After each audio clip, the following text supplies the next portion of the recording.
Hey, it's Emma Chamberlain. I designed these new glasses for Warby Parker and I basically can't take them off. Like, I'm showering in them and sleeping in them. They're just that good. Go see them all at warbyparker.com. And you know what? Have a good day too. Okay? All right? Bye. What if you could hear your favorite song for the first time again? Introducing the all-new, reimagined Nissan Kicks. With an available Bose Personal Plus sound system that uses speakers in the headrest to create a 360-degree listening experience. You've never heard anything like this. Reimagine your music and your drive. Experience the all-new, reimagined Nissan Kicks for yourself at nissanusa.com today. Available feature. Bose is a registered trademark of the Bose Corporation. It's a Minimalist Monday edition of Optimal Living Daily.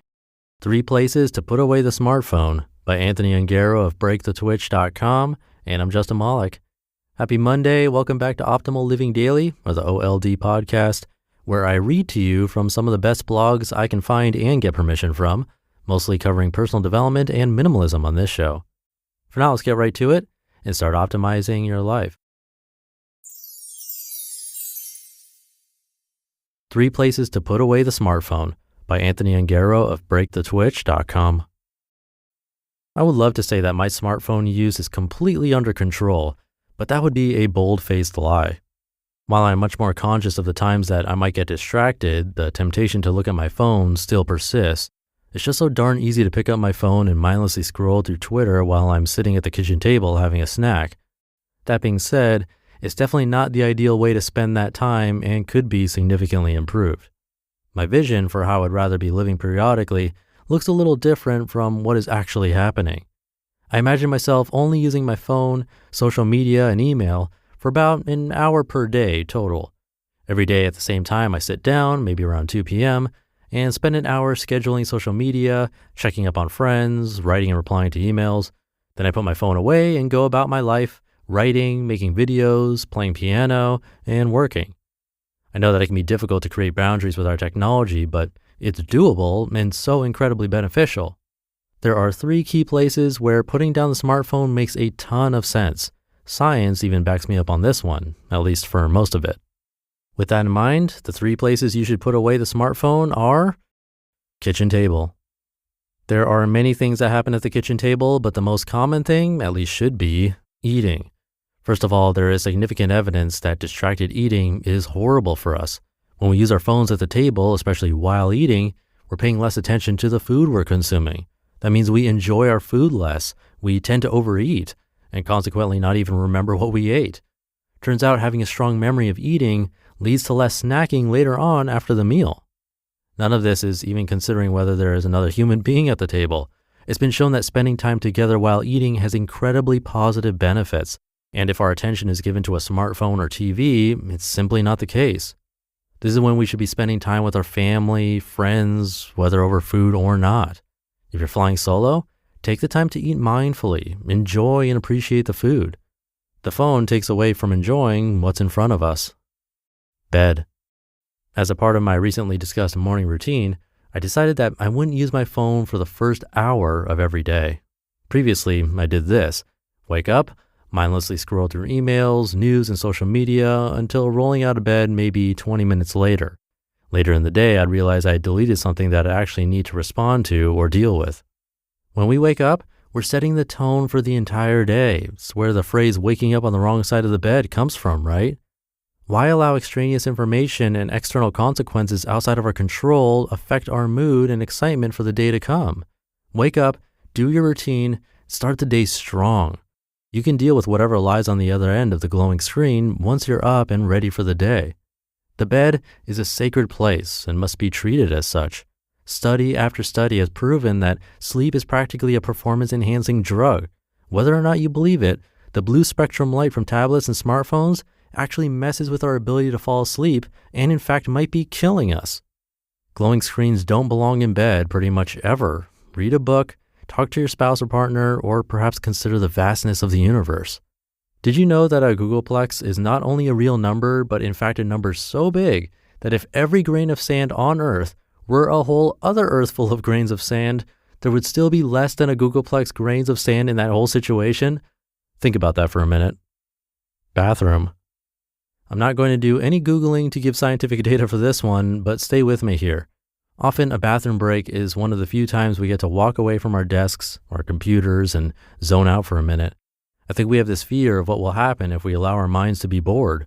That twitch to pull out our phones the second we sit down, that's our mind just triggering the habit of constantly being entertained, stimulated, and occupied. There's a reason that we tend to think of odd ideas or solve various problems while in the shower, literally called shower thoughts. It's because our phones can't come in there with us yet, and goodness help us when they finally can. We need to stare at the wall more, wonder why that one tile is out of order from all the rest, and just notice things in general. I never thought I'd be advocating for mindfulness during bathroom breaks, but it really does make a ton of sense. Plus, there actually is evidence that sitting on the toilet too long does all kinds of bad things, but I'll let you Google foo that yourself if you're interested. To be clear, the world isn't going to end if you do in fact use your phone in any of these places, but life is going to get better if you don't. You can count on being a little more mindful, a little healthier, and find more satisfaction from the time spent at the table, in bed, and, well, I suppose in the bathroom too. You just listened to the post titled 3 Places to Put Away the Smartphone by Anthony Ongaro of breakthetwitch.com, and I'll be right back with my commentary. Fees are everywhere these days, from airline baggage charges to ticket processing fees. They all add up. And don't get me started on banking fees. But that's why I love Chime. They actually spot you up to $200 with no overdraft fees when you're running low. Plus, you can get your paycheck up to 2 days early with direct deposit. No monthly fees, no maintenance fees, and access to over 50,000 fee-free ATMs. What's really cool is their Boost feature, where friends can help increase each other's spot me limits. It's like having your friends back financially. To date, Chime has spotted members over $30 billion. Make progress toward a better financial future with Chime. Open your account in 2 minutes at chime.com/old. That's chime.com/OLD. Chime feels like progress. Banking services and debit card provided by the Bancorp Bank N.A. or Stride Bank N.A. Members FDIC. Spot me eligibility requirements and overdraft limits apply. Boosts are available to eligible Chime members enrolled in SpotMe and are subject to monthly limits.